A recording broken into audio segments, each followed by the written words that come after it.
Ilya, and today we're going to be making a cloud in a jar.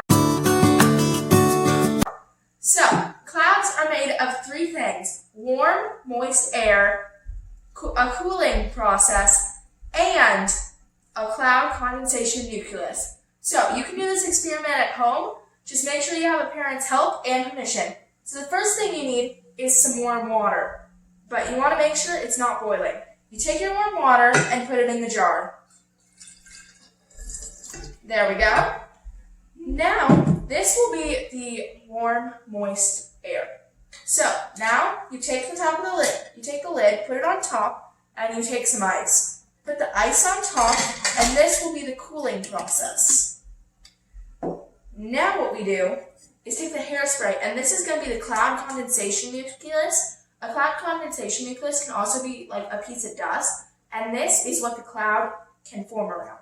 So you quickly remove this and squirt your hairspray. There we go. Now we wait. Take a look at this jar.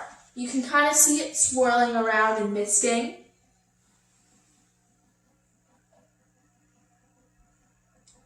And the ice is serving as a cooling process for this. And when they interact with, if there's a cloud condensation nucleus, they'll make a cloud.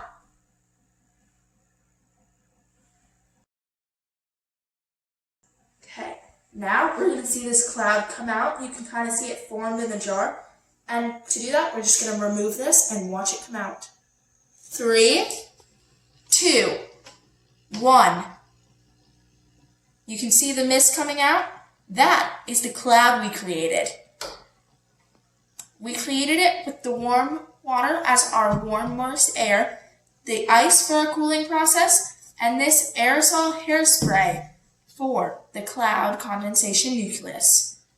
Take a good look at that. You can see it coming out of the jar. It kind of looks like steam, but that is the cloud we formed. Okay, thank you so much for watching. Don't forget to come back next time and to like, subscribe, and hit the notification bell so you can be notified when we post more fun and science experiments.